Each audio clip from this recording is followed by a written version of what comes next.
Online জুয়া বন্ধ করার উদ্দেশ্যে কঠিন সিদ্ধান্ত নিয়েছে সরকার।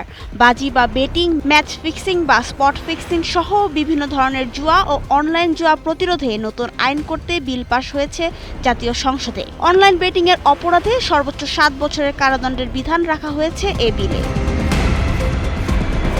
আইন অনুযায়ী প্রত্যক্ষ বা পরোক্ষভাবে জুয়ার সঙ্গে জড়িত থাকলে সর্বোচ্চ 2 বছরের কারাদণ্ড, 2 লাখ টাকা জরিমানা বা উভয় দণ্ড হতে পারে। অনলাইন বা দূরবর্তী জুয়ার ক্ষেত্রে সর্বোচ্চ 5 বছরের কারাদণ্ড ও 1 কোটি টাকা পর্যন্ত জরিমানার বিধান রয়েছে। অনলাইন বেটিং এবং ম্যাচ বা স্পট ফিক্সিং এর অপরাধে সর্বোচ্চ 7 বছরের কারাদণ্ড ও সর্বোচ্চ 5 কোটি টাকা পর্যন্ত জরিমানার সুযোগ রাখা হয়েছে। বিলে অনলাইন জুয়া, বেটিং, ম্যাচ ফিক্সিং সহ 24টি বিষয় সংজ্ঞায়িত করে অপরাধ ভেদে 14 ধরনের শাস্তির বিধান যুক্ত করা হয়েছে।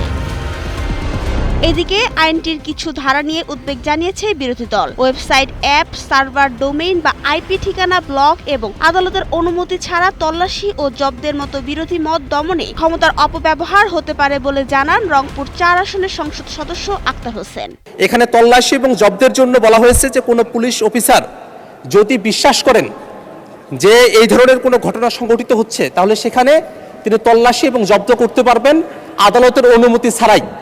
এই জায়গাটাতেই আমাদের একটা আশঙ্কার জায়গা, মাননীয় স্পিকার, যদি কোনো একটা কর্তৃপক্ষকে আদালতের অনুমতি ছাড়াই এই ধরনের সুযোগ দেওয়া হয়, সরকার হয়তো মিসইউজ করতে চায় না, কিন্তু সেই কর্তৃপক্ষ যদি আইনটাকে মিসইউজ করতে চায়, তাহলে নাগরিকদের যে অধিকার সেটা খর্ব হতে পারে। মাননীয় স্পিকার, স্বরাষ্ট্রমন্ত্রী সালাউদ্দিন আহমেদ বিরোধী দলের আশঙ্কার জবাবে বলেন, অনলাইন জুয়া দ্রুত বিস্তারের কারণে তাৎক্ষণিক ব্যবস্থা নেওয়ার ক্ষমতা প্রয়োজন। বিরোধী দলীয় চিফ হুইপ নাহিদ ইসলাম আইনটির প্রতি সমর্থন জানিয়ে অপব্যবহার ঠেকাতে ভবিষ্যতে প্রয়োজনীয় সংশোধনী আনার আহ্বান জানান। প্রথমত, জুয়া প্রতিরোধ বিল 2026, আমরা বিরোধী দলের পক্ষ থেকে এই আইনের পক্ষে আমরা আছি। এই আইনের যাতে কোনো অপব্যবহার না হয় এবং নাগরিক বা অধিকার বা মানবাধিকার যাতে হরণ না হয়, এটা যাতে সরকার সর্বাত্মকভাবে খেয়াল রাখেন। 30 জুন জুয়া প্রতিরোধ বিল 2026 পাশ হয়েছে। নতুন এই আইনের মাধ্যমে 1867 সালের দ্য পাবলিক গ্যাম্বলিং অ্যাক্ট বাতিল করা হলো। আইনে প্রচলিত ও অনলাইন উভয় ধরনের জুয়ার বিরুদ্ধে কঠোর শাস্তির বিধান রাখা হয়েছে। নাবিলা রহিম, সময় রাত।